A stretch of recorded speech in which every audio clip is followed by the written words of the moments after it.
But blood pressure is just as big a risk factor for cardiovascular disease as lipids, and it's way more amenable to, I hate the word, but lifestyle intervention. Losing weight and exercising will fix a lot of people's blood pressure. Not everybody.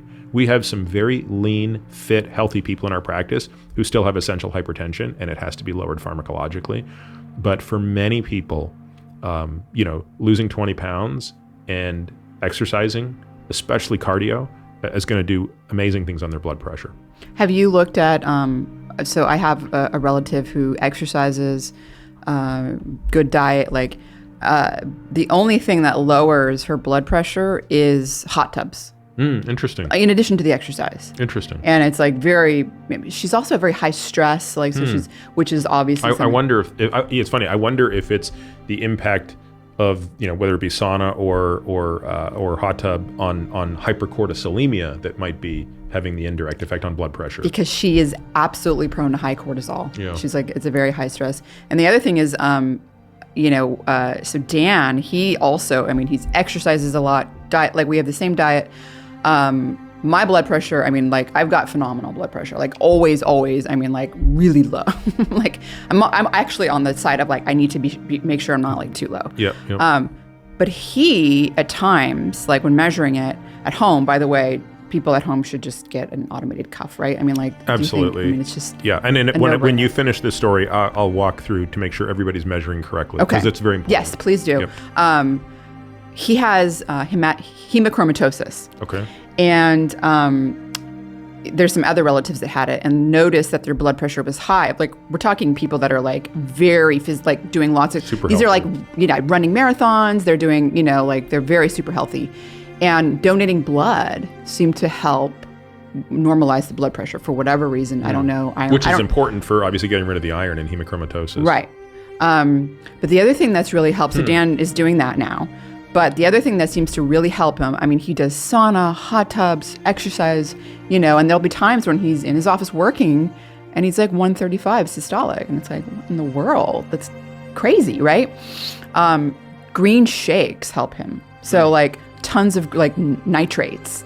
So a bunch of green vegetables. And these are nasty tasting shakes. These aren't good tasting ones. It's not AG. No. And that will help him as well. So, exercise is very important, but there's also has he tried coca flavonoids, things like that? I give that to, so another story. No, I wasn't doing that. We haven't been doing that because we take a lot of our vitamins at night. We do take some fish oil in the morning. I did mention that to him because another story, my mother, who is sedentary, she's lost a lot of weight, but she's still overweight. She's losing the weight was great. She's lost 75 pounds. She's lost a lot of weight. Wow. If you look at the pictures, it's years to her life have been extended just by that alone. But I can't, I can get her in the sauna sometimes, but it's still a little bit more of an effort. But one thing about her is she will take the vitamins I give her. And, she's homozygous for MTHFR. If she's not taking a high dose, B supplement along with methylfolate, her homocysteine will go high and her blood pressure goes up. And she had stopped taking all those because she wasn't over my house all the time where I was giving it to her every day. And so I got her, this battery of supplements that I was giving her, including all the methylfolate and lowering her things that were lowering her homocysteine, along with magnesium and cocoflavanol. So I was giving her Cocovia. She was getting 4 of those pills. She gets 4. She still takes them. Her blood pressure went from 155 to 125. Okay, her doctors are they wanted to get her on antihypertensive treatment. Of course, she came to me, and it's and this has been months now. It's happy. She measures it at home. She does logs. So I'm very happy about that. The fact that she's been able to do that.